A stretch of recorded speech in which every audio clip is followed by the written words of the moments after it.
ಕಮಾನ್ ವೇದಾಂತ್, ನಾಳೆ ಸಾಹಿತ್ಯ ಬರ್ಡೇ.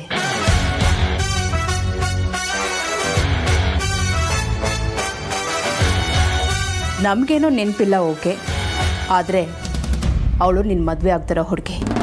ಏನೇ ಮರೆದ್ರೆ ಹೇಗೆ? ಅಮ್ಮ, ಅದು ನೆನಪಿರ್ಲಿಲ್ಲಮ್ಮ. ಪ್ರೀತಿ ಇದ್ರೆ ಪ್ರತಿಯೊಂದು ನೆನಪಿರುತ್ತೆ. ಇವಳೊಬ್ಳೆ ಜಗತ್ತಿನಲ್ಲಿ ಇರೋ ಹುಡುಗಿ ಬೇರೆ ವಿಧಿ ಇಲ್ಲ ಅನ್ನೋ ತರ ಒಪ್ಕೊಂಡ್ರೆ ಇನ್ನೇನಾಗತ್ತೆ? ಪರವಾಗಿಲ್ಲ, ಹೇಗಿದ್ರು ನಿನ್ನ ಬಿಸ್ನೆಸ್ ಪಾರ್ಟ್ನರ್ಸ್ಗೆ, ಫ್ರೆಂಡ್ಸ್ಗೆಲ್ಲ ಹೇಳಬೇಕಲ್ವಾ? ಹಾಗೆ ಪ್ರೆಸ್ನವ್ರಿಗೂ ಇನ್ಫಾರ್ಮ್ ಮಾಡಬೇಕು. ಸೊ ಒಂದು ಗೆಟ್ ಟುಗೆದರ್ ಇಟ್ಕೊಳ್ಳೋಣ ಅಂತ ಅಂದ್ಕೊಳ್ತಿದ್ದೀನಿ. ಏನು ಹೇಳ್ತೀಯ?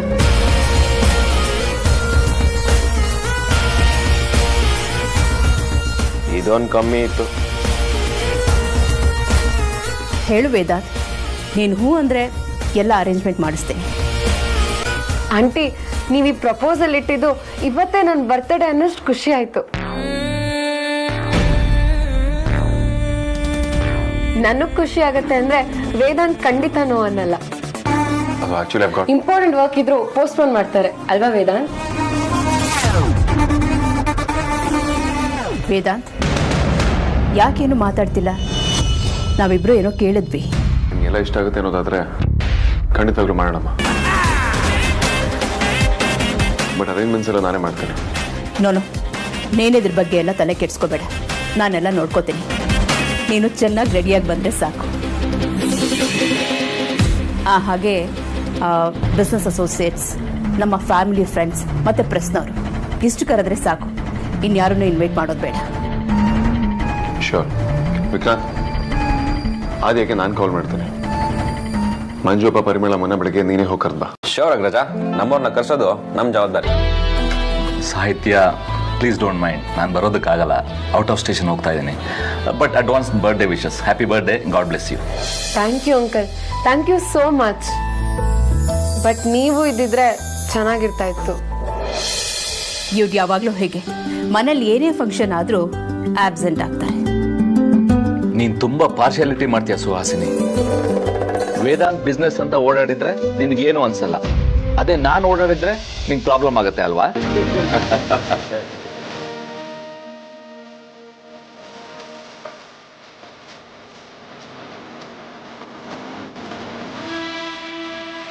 ಇವಳಿಂದ ಬರೀ ಎಡವಟ್ಟೆ. ಆದ್ರೂ ದೊಡ್ಡ ಗನಾಂಧಾರಿ ಕೆಲಸ ಮಾಡಿದ್ದಾಳೆ, ಸಾಧಿಸಿದ್ದಾಳೆ ಅಂತ ದೊಡ್ಡ ಬರ್ತ್ಡೇ ಪಾರ್ಟಿ ಬೇರೆ. ದೇವ್ರು ನಿನಗೆ ಖಂಡಿತ ಒಳ್ಳೇದ್ ಮಾಡಲ್ಲ.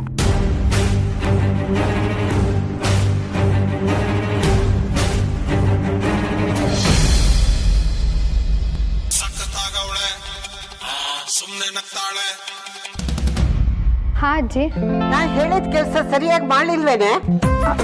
ಅಜ್ಜಿ ಅದು ನನ್ನ ಪ್ರಯತ್ನ. ಸಾಕ್ ಸುಮ್ನಿರೆ. ಈಗ ಹುಡುಗಿ ನಮ್ಮನೆಗೆ ಬಂದ್ಬಿಟ್ಲು. ನನಗ ಅವಳು ಇಷ್ಟ ಇಲ್ಲ ಅಷ್ಟೇ. ನಾಳೆ ಅವಳಿಗೆ ಹುಟ್ಟು ಹಬ್ಬ ಅಂತೆ. ಮನೆಯವರೆಲ್ಲ ಸೇರ್ಕೊಂಡು ಸೆಲೆಬ್ರೇಟ್ ಮಾಡ್ತಾರಂತೆ. ಏನೇ ಇದೆಲ್ಲ? ಏನಿದೆಲ್ಲ ಅಂತ ನನ್ನನ್ನು ಕೇಳಿದ್ರೆ ನಾನೇನು ಹೇಳಿ ಅಜ್ಜಿ? ನೀನೇನು ಹೇಳ್ಬೇಡ, ಹೇಳೋದನ್ನೆಲ್ಲ ನಾನೇ ಹೇಳ್ತೀನಿ. ನಾನೊಂದು ಪ್ಲಾನ್ ಮಾಡಿದ್ದೀನಿ. ಪ್ಲಾನಾ? ಏನ್ ಪ್ಲಾನ್ ಅಜ್ಜಿ? ಯಾವ್ದ್ರ ಬಗ್ಗೆ? ಇನ್ಯಾವ್ದ್ರ ಬಗ್ಗೆ? ಆ ಹುಡುಗಿ ನಾಳೆ ಪಾರ್ಟಿಗೆ ಬರ್ದೇ ಇರೋ ಹಾಗೆ ಮಾಡೋದಕ್ಕೆ. ಹೌದಾ? ಹಾಗೆಲ್ಲ ಮಾಡ್ಬೇಕಾ? ಏನೇ ನೀನು ಹೀಗ್ ಮಾತಾಡ್ತೀಯಾ? ಅದ್ರಲ್ಲಿ ಏನು ತಪ್ಪಿಲ್ಲ, ಸುಮ್ನೆ ನಾನು ಹೇಳ್ದಷ್ಟು ಕೇಳೋ ಅಷ್ಟೇ. ಸರಿ ಆಯ್ತು, ಹೇಳಿ ಅಜ್ಜಿ. ನಾಳೆ ಆಫೀಸ್ನಲ್ಲಿ ಅವಳು ಕುಡಿಯೋ ನೀರಿನಲ್ಲಿ 2 ಜಾಪಾಲ್ ಮಾತ್ರ ಮಿಕ್ಸ್ ಮಾಡ್ಬಿಡು. ಕೊಬ್ಬಿಂದ ಮೆರಿತಾ ಇರ್ತಾಳಲ್ಲ, ಪಾರ್ಟಿ ಮಿಸ್ ಆಗಿ ಆಫೀಸ್ನಲ್ಲೇ ಇರೋ ಹಾಗಾಗ್ಲಿ. ಅಯ್ಯೋ ಅಜ್ಜಿ, ದಯವಿಟ್ಟು ಕ್ಷಮಿಸಿ. ನಾನು ಹೀಗೆ ಹೇಳ್ತೀನಿ ಅಂತ ಬೇಜಾರು ಮಾಡ್ಕೋಬೇಡಿ. ಹಾಗೆ ಮಾಡೋದಕ್ಕೆ ನನ್ನ ಮನ್ಸು ಒಪ್ಪಲ್ಲ. ನನ್ನ ಮನ್ಸು ಇಷ್ಟ ಇಲ್ದಿರೋದನ್ನ ನಾನು ಮಾಡಲ್ಲ ಅಜ್ಜಿ. ಅಯ್ಯೋ, ಇದೊಳ್ಳೆ ಕತೆ ಆಯ್ತಲ್ಲೇ ನಿಂದು. ವೇದಾಂತು ನಿನ್ನವನ್ನ ಆಗೋದು ಬೇಡ್ವಾ? ಅವ್ರು ನನ್ನವ್ರು ಆಗೋದಾಗಿದ್ದಿದ್ರೆ ಯಾವತ್ತೂ ಆಗಿರೋರು. ನೀವು ಹೇಳಿದ ಕೆಲಸ ನಾನು ಮಾಡಿದೆ. ಟೈರ್ ಪಂಚರ್ ಮಾಡಿ ವೇದನ್ ಜೊತೆ ಹೋಗಿದ್ ಸಮಾಧಾನ ಬಿಟ್ರೆ ಬೇರೆ ಏನೂ ಆಗ್ಲೇ ಇಲ್ಲ. ಇದೇನು ಅಪರಾಧ ಅಲ್ಲ. ಯುದ್ಧ ಮತ್ತೆ ಪ್ರೀತಿಲಿ ಯಾವುದು ತಪ್ಪಲ್ಲ ಅಂತ ಒಂದು ಮಾತಿದೆ, ಅದು ನಿನಗೆ ಗೊತ್ತಿಲ್ವಾ? ಪ್ರೀತಿ ಮತ್ತೆ ಯುದ್ಧದಲ್ಲಿ ಯಾವುದು ತಪ್ಪಲ್ವಾ? ಅಥವಾ ಅವೆರಡು ಪೂರ್ತಿಯಾಗಿ ವಿರುದ್ಧಾರ್ಥನ? ಯಾಕೆ ಹೇಳ್ತಿದ್ದೀನಿ ಅಂದರೆ ನಮ್ಮ ದೃಷ್ಟಿಲಿ ತಪ್ಪಲ್ಲದೆ ಇರೋದು ಇನ್ನೊಬ್ಬರ ದೃಷ್ಟಿಲಿ ತಪ್ಪಾಗಿರ್ಬೋದಲ್ವಾ? ಅಷ್ಟಕ್ಕೂ ಇದು ಪ್ರೀತಿ ತುಂಬ ದೂರದಲ್ಲಿದೆ ಅಜ್ಜಿ. ನೀನ್ ಯಾವಾಗಿಂದ ಹೀಗಾದಿಯೇ? ನಾನೊಂದು ಹುಡುಗಿಯಾಗಿ ಯೋಚನೆ ಮಾಡಿದಾಗ ಸಾಹಿತ್ಯನೂ ನಂತರನೇ ಅಲ್ವಾ ಅಜ್ಜಿ? ನಾನು ವೇದಾಂತನ ಇಷ್ಟಪಡ್ತಿರ್ಬೋದು, ಆದರೆ ವೇದಾಂತ ಅವಳನ್ನ ಇಷ್ಟಪಡ್ತಿದ್ದಾನೆ. ಇದರಲ್ಲಿ ಸಾಹಿತ್ಯ ಅಂತ ತಪ್ಪೇನೂ ಇಲ್ವಲ್ಲ? ಹಾಗಿರುವಾಗ ಅವಳಿಗೆ ಕಾಟ ಕೊಡೋದ್ರಲ್ಲಿ ಅರ್ಥನೇ ಇಲ್ಲ ಅಲ್ವಾ? ತುಂಬಾ ದೊಡ್ಡ ಮನಸ್ಸು ಕಡೆ ನಿಂದು. ಮನಸ್ಸಿನಲ್ಲಿ ಅಷ್ಟೊಂದು ನೋವು ಇಟ್ಕೊಂಡು ಕೂಡ ಇನ್ನೊಬ್ಬರ ಬಗ್ಗೆ, ಪರಿಸ್ಥಿತಿ ಬಗ್ಗೆ ಸಹಜವಾಗಿ ಯೋಚನೆ ಮಾಡ್ತೀಯ ಅಂದ್ರೆ ನೀನು ಸಾಮಾನ್ಯದವಳಲ್ಲ ಕಣೆ. ನಮಗ ಅರ್ಥ ಆಗಿರೋ ನಿನ್ನ ಒಳ್ಳೆ ಗುಣ ವೇದಾಂತಗೂ ಅರ್ಥ ಆಗಿದ್ರೆ ಇವತ್ತು ಯಾವುದೋ ಹೀಗಿರ್ತಾ ಇರ್ಲಿಲ್ಲ. ಆದ್ಯ, ಇಲ್ಲಿ ಈ ರೀತಿ ವೇಟ್ ಮಾಡೋ ಅವಶ್ಯಕತೆ ಏನಿದೆ? ಮನೆಯಲ್ಲೇ ಮಾತಾಡ್ಬೋದಿತ್ತಲ್ಲ? ಮನೇಲಿ ಮಾತಾಡೋದು ಅಷ್ಟು ಈಸಿ ಅಲ್ಲ, ಯಾರು ಕೇಳಿಸ್ಕೊಳ್ತಾರೆ. ನೀವು ಅಣ್ಣ ಹತ್ರ ಮಾತಾಡಿದ್ರಾ? ನನಗವ್ರನ್ನ ಮೀಟ್ ಮಾಡೋಕ್ಕೆ ಆಗಲಿಲ್ಲ. ಅವರು ಆಫೀಸಿಂದ ಹೋಗ್ಬಿಟ್ಟಿದ್ರು. ಮೇ ಬಿ ಸಾಹಿತಿನ ಜೊತೆ ಹೋದ್ರು ಅನ್ಸುತ್ತೆ. ಹಲೋ, ಯಾಕೆ ಹಾಗೆ ಗುರಾಯಿಸ್ತಾ ಇದೆಯಾ? ಸಾಹಿತಿನ ಜೊತೆ ಹೋಗಿರೋದು ನಿಮ್ಮ ಅಣ್ಣ, ನಾನಲ್ಲ. ನಿಮಗೆ ನಾನು ಹೇಳಿದ ಒಂದು ಕೆಲಸನೂ ಮಾಡೋಕ್ಕಾಗಿಲ್ಲ ಅಲ್ವಾ? ಯಾವ ಅಣ್ಣನ ಬಗ್ಗೆ ಇನ್ನೂ ನಾನ್ಸೆನ್ಸ್ ಮಾತಾಡ್ತೀರಾ? ನೀನು ಮಾತ್ರ ನಿಮಗೆ ಬೇಕಾದಾಗೆಲ್ಲ ನಿಮ್ಮ ಅಣ್ಣನ ಬೈಬೋದಾ? ನಾನು ಮಾತ್ರ ಏನು ಹೇಳೋ ಹಾಗೆ ಅಲ್ವಾ? ನನಗೂ ರಿಲೇಟಿವ್, ನನಗೂ ಸ್ವಾತಂತ್ರ್ಯ ಇದೆ. ಇಂಥ ಭಾಷಣಕ್ಕೇನು ಕಮ್ಮಿ ಇಲ್ಲ ನೀವು. ಅಲ್ಲ, ಇದ್ದಕ್ಕಿದ್ದಾಗೆ ನನ್ನ ಮೇಲೆ ಯಾಕೆ ರೇಗಾಡ್ತಿದ್ಯಾ? ಸಿಚುಯೇಷನ್ ಏನು ಅಂತ ಹೇಳಿದಾನೆ. ಅದನ್ನ ಯಾವಾಗ ಕೇಳಿಸ್ಕೊಂಡು ಬಂದ ನೋಡು ಇನ್ನೊಬ್ಬ ಭೂಪ.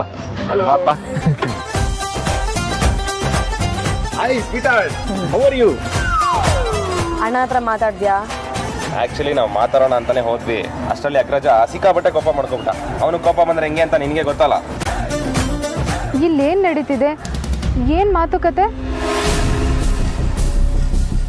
ವೇದಾಂತ್ ಬಾಬುಗೆ ಯಾಕೆ ಕೋಪ ಬಂತು? ಈ ನಿನ್ ಮುದ್ದು ಅಣ್ಣನ ಹೆಂಡತಿ ಅವಳು ದೊಡ್ಡಣ್ಣನ ಮನ್ಸಲ್ಲಿರೋ ಫೀಲಿಂಗ್ಸ್ ಏನು ಅಂತ ರಿಯಲೈಸ್ ಮಾಡೋದಕ್ಕೆ ನಮ್ಗೆಲ್ಲ ಟಾಸ್ಕ್ ಕೊಟ್ಟಿದ್ದಾಳೆ. ಅದಕ್ಕೆ ಯಾಕೆ ಸಾರ್ಥಕ್ ಹೆಂಡತಿ ಅಂತ ಹೇಳ್ತೀಯ? ನಿನ್ ತಂಗಿ ಅಲ್ವಾ?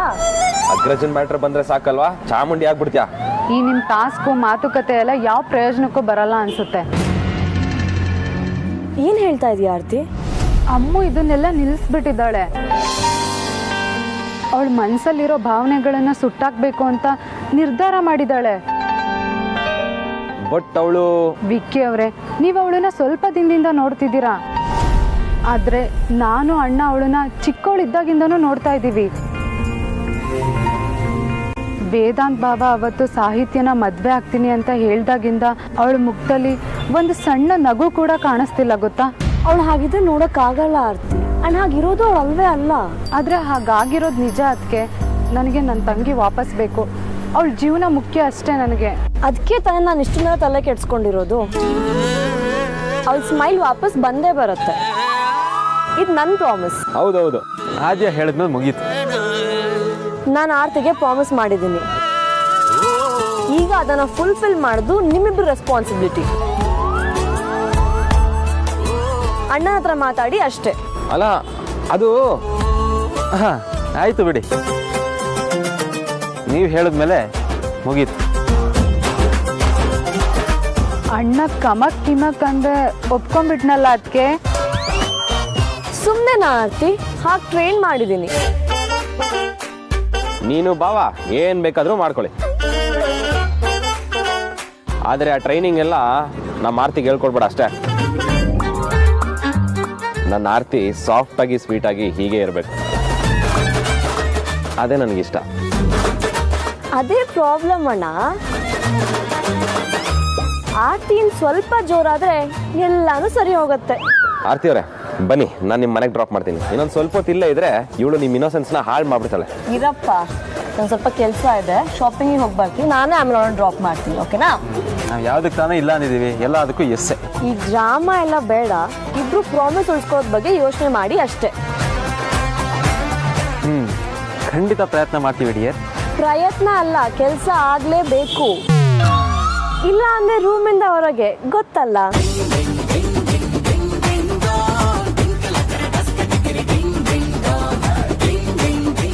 ವಿಕ್ಕಿ ಅವರೇ, ವೇದಾಂತ್ ಬಾಬನ್ ಹತ್ರ ಮಾತಾಡಿ, ಇಲ್ಲ ಅಂದರೆ ಇಲ್ಲ ಅನ್ನೋದಕ್ಕೆ ನಾವು ಈಗಲೂ ರೂಮಿಂದ ಆಚೆನೆ ಅಲ್ವಾ? ಇಲ್ಲ ಅಂದರೆ ಗುಡ್ ನೈಟ್ ಕಾಲ್ಸ್ ಕ್ಯಾನ್ಸಲ್ ಆಗುತ್ತೆ.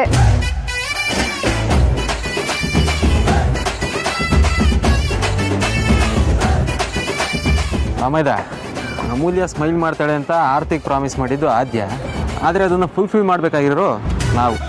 ಬಟ್ ಹೇಳಿಲ್ವ ಬಾವ, ಹೆಣ್ಮಕ್ಳೇ ಸ್ಟ್ರಾಂಗ್ ಗುರು ಅಂತ. ನಮ್ಮ ಹುಡುಗಿ ಹೆಂಗೋ ಮುದ್ದಾಗಿ ನಿಯತ್ತಾಗಿ ಸಾಫ್ಟ್ ಆಗಿದ್ಲು.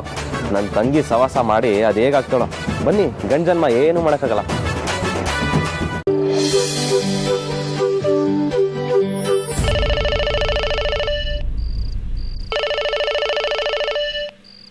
ಅಪ್ಪ ಎಲ್ಲಿದ್ದೀರಾ? ಆಗ್ಲೇ ಪಾರ್ಟಿ ಶುರು ಆಗೋಗಿದೆ. ಯಾಕಮ್ಮ ಅದಿತಿ ನಿನಗೆ ಮೆಸೇಜ್ ಮಾಡಲಿಲ್ವಾ? ಅಯ್ಯಯ್ಯೋ, ಮರ್ತೋಯ್ತೆ. ಇಲ್ಲಪ್ಪ, ಯಾವ ಮೆಸೇಜ್ ಬಂದಿಲ್ಲ. ಈಗ ಎಲ್ಲಿದ್ದೀರಾ ನೀವು? ಲೇಟ್ ಆಗ್ತಿದೆ. ನಾವು ಮನೇಲೇ ಇದ್ದೀವಿ ಕಂದ. ಮನೇಲೇ ಇದ್ದೀರಾ? ಯಾಕಪ್ಪ, ಏನಾಯ್ತು? ಗಾಬರಿ ಆಗುವಂಥದ್ದೇನು ಇಲ್ಲ ಕಂದ, ನಾವು ಪಾರ್ಟಿಗೆ ಬರ್ತಾ ಇಲ್ಲ ಅಷ್ಟೇ. ಯಾಕಪ್ಪ ಹೀಗೆ ಹೇಳ್ತಿದ್ದೀರಾ? ನೀವು ಬರ್ತೀರಾ ಅಂತಾನೆ ನಾನು ಕಾಯ್ತಾ ಇದ್ದೀನಿ. ಇಂಥದ್ದಕ್ಕೆ ಅಂತ ಏನಿಲ್ಲ ಅಮ್ಮ, ನೀವು ಮನೆಗೆ ಬಂದಾಗ ಮಾತಾಡೋಣ. ಈಗ ಹೇಗಿದ್ರು ಟೈಮ್ ಆಗಿದೆ, ನೀನು ಆರ್ತಿ ಇಬ್ಬರು ಜೋಪಾನವಾಗಿ ಮನೆಗೆ ಬಂದುಬಿಡಿ. ಹೋಗಿಪ್ಪ, ನೀವೆಲ್ಲರೂ ಬರ್ತೀರಾ ಅಂತ ಅಂದ್ಕೊಂಡಿದ್ದೆ. ಈಗ ನನಗೊಂಥರ ಅನಿಸ್ತಿದೆ ಇಲ್ಲಿ.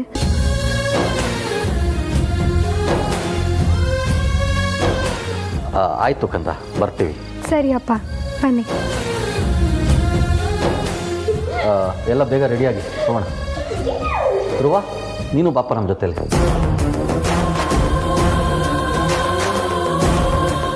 ಮನೆ ಸೇರ್ಕೊಂಡಿರೋದು ಅಲ್ಲದೆ ನಾವು ಹೋಗೋ ಕಡೆ ಎಲ್ಲ ಬರಬೇಕಾ? ಬೇಡ, ನಾನು ಬರಲ್ಲ. ಪರವಾಗಿಲ್ಲ ಬಾಪ, ನಿನಗೂ ಒಬ್ಬನೇ ಇಲ್ಲಿ ಬೋರ್ ಆಗೋದಿಲ್ವಾ? ಪರವಾಗಿಲ್ಲ, ನನಗೆ ಕೆಲಸ ಮಾಡಿ ತುಂಬ ಸುಸ್ತಾಗಿದೆ. ನಾನು ಮಲ್ಕೊಂಡು ರೆಸ್ಟ್ ಮಾಡ್ತೀನಿ. ನಿಮ್ಮನೆ ಫಂಕ್ಷನ್, ನೀವು ಹೋಗಿ ಬನ್ನಿ. ಆಯಿತು. ಇಲ್ಲಿ ಬನ್ನಿ, ಚೂಸ್ಕೊಡಿ. ಏನು ಸಂಕೋಚ ಮಾಡ್ಕೋಬೇಡಿ, ಪಾರ್ಟಿನ ಎಂಜಾಯ್ ಮಾಡಿ. ನೀವು ಹಿಂದೆ ಚೂಸ್ಕೊಡಿ ಅಲ್ಲಿ.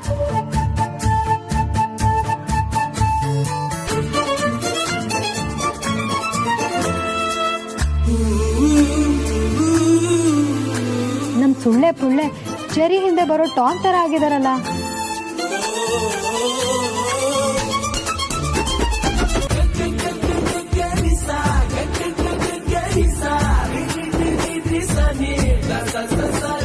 Hello boss.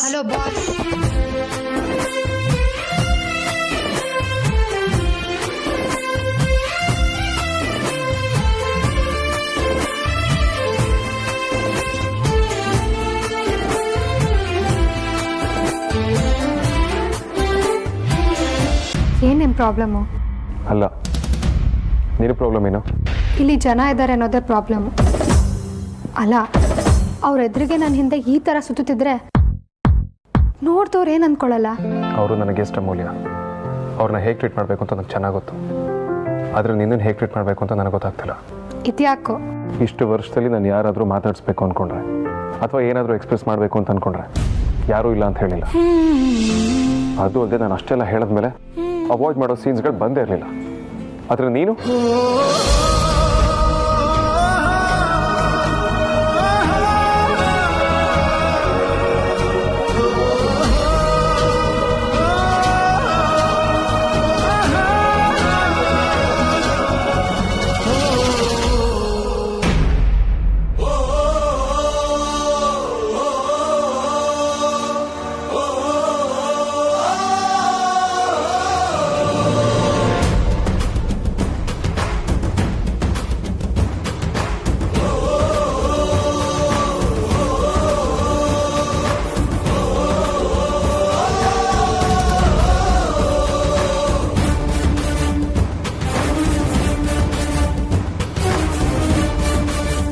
ವೇದ, ಇಲ್ಲೇನು ಮಾಡ್ತಿದ್ಯಾ? ಅದು ಇಲ್ಲ, ಇದು ಇಲ್ಲ. ಇವತ್ತು ಸ್ಟಾರ್ ಆಫ್ ದ ಈವ್ನಿಂಗ್ ಸಾಹಿತ್ಯ. ನೀನು ಅವಳನ್ನೇ ಮದುವೆ ಆಗ್ತಿರೋದು ಅಂತ ಎಲ್ರಿಗೂ ಇಂಟ್ರೊಡ್ಯೂಸ್ ಮಾಡ್ಕೊಡೋದು ಬೇಡವಾ? ಹೋಗಿ ಅವಳನ್ನ ಕರ್ಕೊಂಡು ಬಾ. ವೇದಾಂತ್, ಯಾಕೆ ಸುಮ್ಮನೆ ನಿಂತಿದ್ಯಾ? ಹೋಗು, ಕರ್ಕೊಂಡು ಬಾ.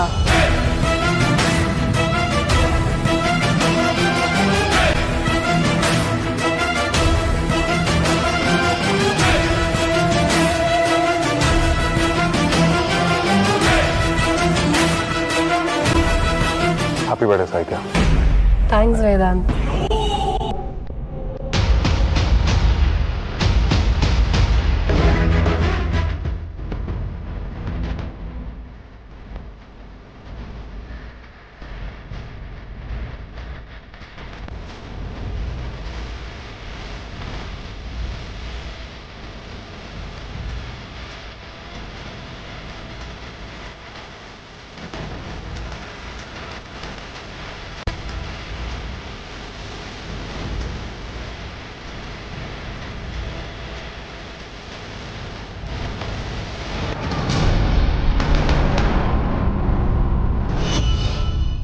ನಿಜವಾಗ್ಲೂ ನಾನು ಇದನ್ನೆಲ್ಲ ನೋಡ್ಕೊಂಡು ಇನ್ನೂ ಇಲ್ಲೇ ಇದ್ದೀನ.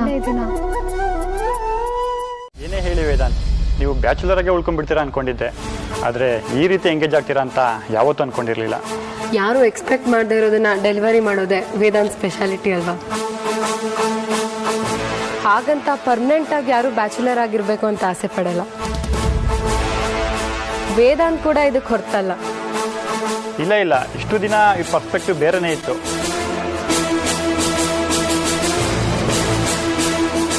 ಅದಕ್ಕೆ ಕಾರಣನೂ ಇತ್ತು.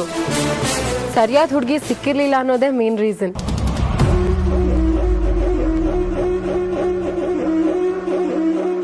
ವೇದಾಂತ್, ನೀವು ಪಾರ್ಟಿ ಅರೇಂಜ್ ಮಾಡಿದ್ರಿ ಅಂದರೆ ಅದಕ್ಕೆ ಬೇರೆ ಕಂಪ್ಯಾರಿಸನೇ ಇರಲ್ಲ.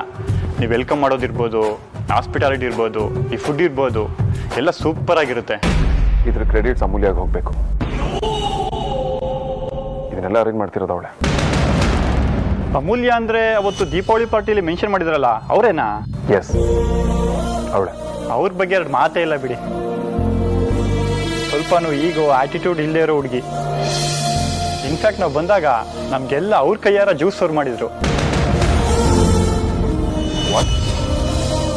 ಅಮೂಲ್ಯ ಜ್ಯೂಸ್ ಸರ್ವ್ ಮಾಡ್ತಿಲ್ಲ?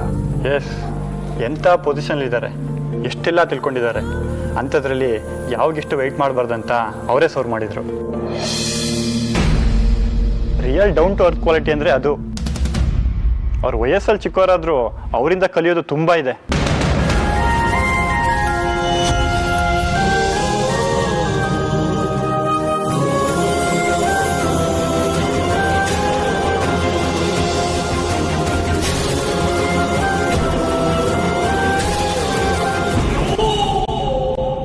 ಸಾಹಿತ್ಯ ಕೈ ಬಿಡು. ನಮ್ಮಿಬ್ಬರ ಮಧ್ಯೆ ಡೀಲ್ ಇದೆ ಅನ್ನೋದನ್ನ ಮರಿಬೇಡ. ಇದೇ ಕೊನೆ ಸಲ. ಇನ್ನೊಂದ್ಸಲ ನನ್ನ ಕೈ ಹಿಡಿದು ಮಾಡಿದ್ರೆ ನಾನು ಸುಮ್ಮನೆ ಇರೋದಿಲ್ಲ. Excuse me. Excuse me.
ತೆಗೆದ್ರೆ ಏನು ಯೂಸ್ ಅತ್ತೆ?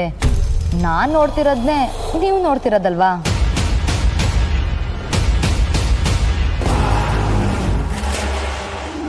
ಸಾರಿಕಾ, ಅಲ್ಲಿ ನೋಡು.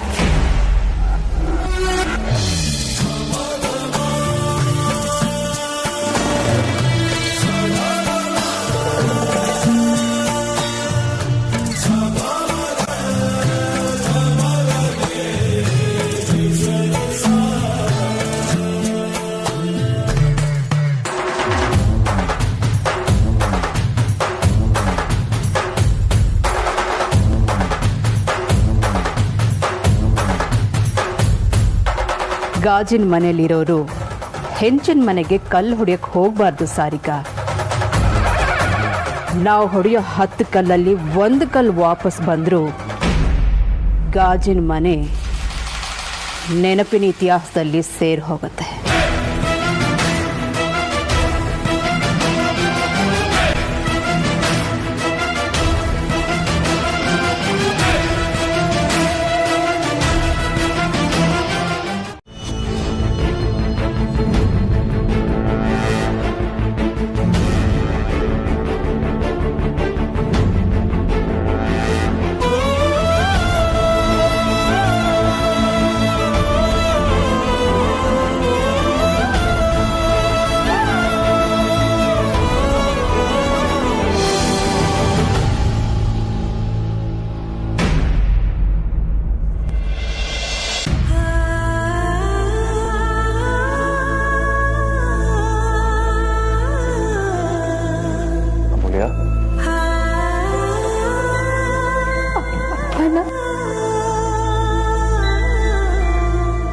ನಾನು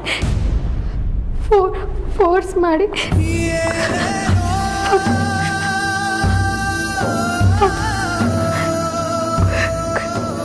ಫಂಕ್ಷನ್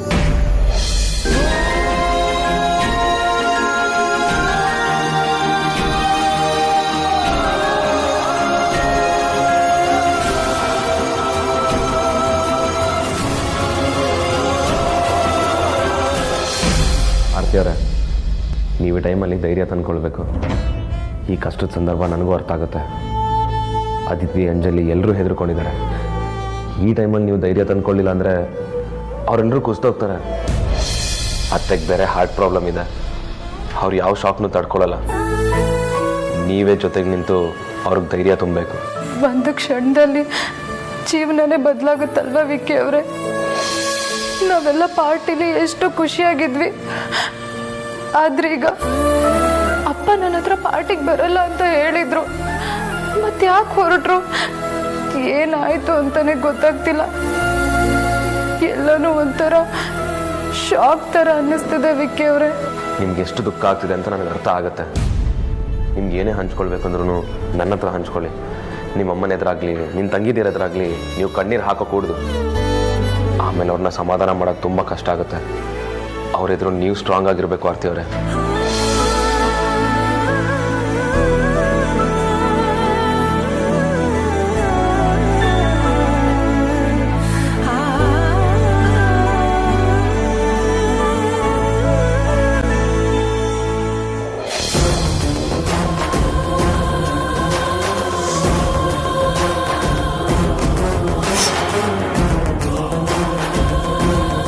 ಮೇಡಮ್, ಮಂಜುನಾಥ್ ಅನ್ನೋ ರಿಲೇಟಿವ್ ಆಗಿದ್ರೆ ಆ ಕಡೆ ಸರ್. ಓಕೆ.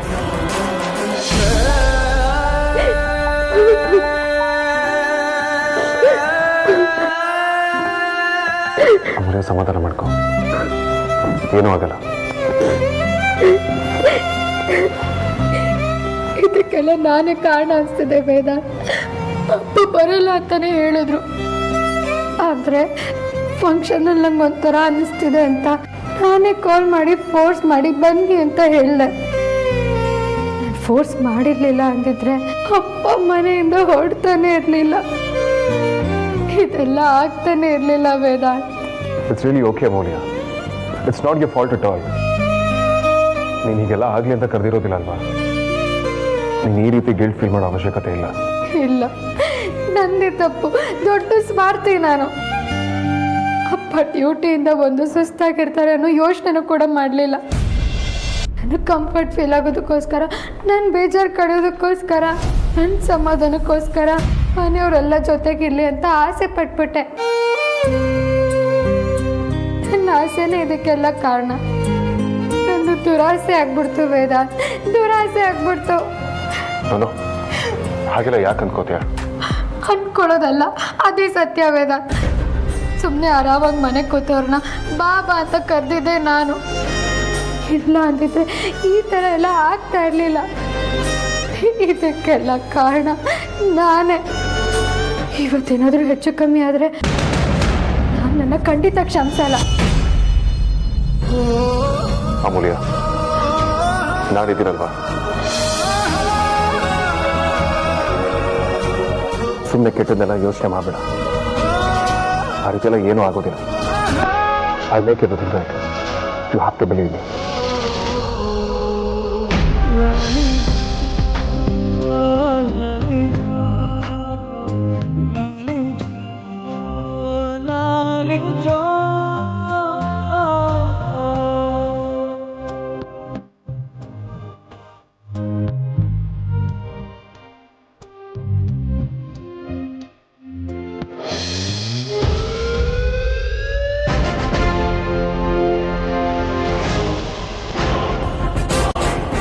ಇನ್ನೇನು ಇಲ್ಲಿ